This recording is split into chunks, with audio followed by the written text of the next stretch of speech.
بسم اللہ الرحمن الرحیم۔ شروع اللہ کے نام سے جو بڑا مہربان اور نہایت رحم کرنے والا ہے۔ دوستو، ہر انسان کی خواہش ہوتی ہے کہ اس کا گھر اللہ تعالی کی رحمتوں سے بھرا رہے، اس گھر میں برکت ہو، رزق میں اضافہ ہو اور ہر طرح سے سکون اور راحت کا ماحول ہو۔ لیکن بہت سے لوگ اس بات سے غافل ہوتے ہیں کہ صرف محنت کرنے اور پیسہ کمانے سے برکت نہیں آتی۔ اصلی برکت تو تب آتی ہے جب ہمارا گھر اسلامی اصولوں پر قائم ہو، جہاں اللہ تعالیٰ کی اطاعت کی جاتی ہو اور نبی کریم صلی اللہ علیہ وسلم کی محبت اور سنتوں کی پیروی کی جاتی ہو۔ نبی پاک صلی اللہ علیہ وسلم نے ارشاد فرمایا کہ جس گھر میں قرآن کی تلاوت کی جاتی ہے وہ گھر آسمان والوں کے لیے ایسے چمکتا ہے جیسے زمین والوں کے لیے ستارے۔ اس لیے سب سے پہلی اور اہم چیز جو ہر مسلمان کو اپنے گھر میں ضرور رکھنی چاہیے وہ ہے قرآن مجید۔ لیکن صرف رکھنا کافی نہیں ہے، اس کو پڑھا جائے، سمجھا جائے، اس پر عمل کیا جائے اور گھر کے بچوں کو بھی اس کی تعلیم دی جائے، تبھی وہ گھر نور سے بھر جائے گا اور شیطان وہاں سے دور بھاگ جائے گا۔ دوسری بہت ضروری چیز ہے طہارت اور صفائی۔ اللہ تعالیٰ کو پاکیزگی پسند ہے۔ حدیث شریف میں آتا ہے الطہور شطر الایمان، یعنی پاکیزگی آدھا ایمان ہے۔ جس گھر میں صفائی کا اہتمام کیا جاتا ہے، جس جگہ وضو کیا جاتا ہے، جہاں نجاست یعنی کہ ناپاکی اور گندگی نہیں ہوتی، وہاں رحمت کے فرشتے آتے ہیں اور شیطان اس گھر میں نہیں ٹکتا۔ ہمارے گھروں میں اکثر ہم صاف ستھری سجاوٹ پر تو توجہ دیتے ہیں، مگر اصل طہارت یعنی کہ اصل پاکی یعنی شرعی پاکیزگی کو نظر انداز کر دیتے ہیں۔ وضو کا اہتمام، کپڑوں کی صفائی اور گھر کو ہر قسم کی ناپاکی اور نجاست سے پاک رکھنا، یہ سب برکت کے راستے کھولتے ہیں۔ تیسری چیز ہے عطر اور خوشبو۔ نبی پاک صلی اللہ علیہ وسلم کو خوشبو بہت پسند تھی اور آپ نے فرمایا کہ مجھے دنیا کی چیزوں میں 3 چیزیں پسند آئی: عورتیں، خوشبو اور میری آنکھوں کی ٹھنڈک نماز میں رکھی گئی۔ اسی لیے گھر میں اگر اچھی خوشبو ہو تو یہ صرف ایک سانس لینے کی راحت نہیں ہے، بلکہ یہ رحمت کا سبب ہے۔ اس سے گھر کا ماحول روحانی بنتا ہے، دل کو سکون ملتا ہے اور فرشتے خوشبو والے ماحول کو پسند کرتے ہیں۔ چوتھی چیز ہے مسواک، جسے آپ چھوٹا نہ سمجھیں۔ یہ نبی پاک صلی اللہ علیہ وسلم کی سنت ہے اور آپ نے ہر نماز سے پہلے مسواک کی بہت تعلیم دی ہے۔ گھر کے ہر فرد یعنی کہ ہر ممبر کو مسواک کی عادت ہونی چاہیے۔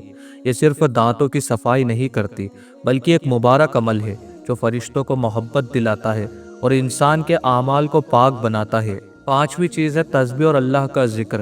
نبی کریم صلی اللہ علیہ وسلم نے فرمایا کہ اللہ کو یاد کرنے والی زبان، اس کا شکر ادا کرنے والا دل اور اسے یاد رکھنے والی بیوی، یہ 3 چیزیں دنیا کی نعمتوں میں سب سے افضل ہے۔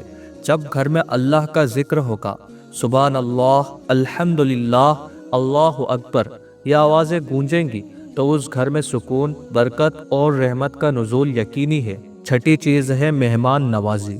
اسلام نے ہمیں سکھایا ہے کہ مہمان کو عزت دی جائے، چاہے وہ مسلمان ہو یا غیر مسلم ہو۔ حدیث میں آتا ہے کہ جو اللہ اور آخرت کے دین پر ایمان رکھتا ہے، اسے چاہیے کہ اپنے مہمان کی عزت کرے۔ گھر میں جب مہمان آتا ہے تو وہ اللہ کی رحمت لے کر آتا ہے۔ اگر ہم اس کی عزت کرتے ہیں، اسے اچھا کھانا دیتے ہیں، اس کے ساتھ اچھا برتاؤ کرتے ہیں، تو اللہ تعالیٰ اس گھر میں برکت دیتا ہے۔ ساتویں چیز ہے حدیث اور اسلامی کتابیں۔ جس گھر میں علم ہوتا ہے وہاں گمراہی نہیں ہوتی۔ اگر ہم چاہتے ہیں کہ ہماری اولاد دیندار بنے اور ہمارا گھر اسلامی تعلیمات سے روشن ہو، تو گھر میں صحیح حدیثوں کی کتابیں، سیرت کی کتابیں اور بچوں کے لیے آسان اسلامی کتابیں ضرور رکھی جانی چاہیے۔ اس سے دل میں اللہ کا خوف اور محبت دونوں بڑھتے ہیں۔ آٹھویں چیز ہے سادگی۔ گھر میں اسراف یعنی کہ دکھلاوا اور فضول خرچی سے بچنا چاہیے۔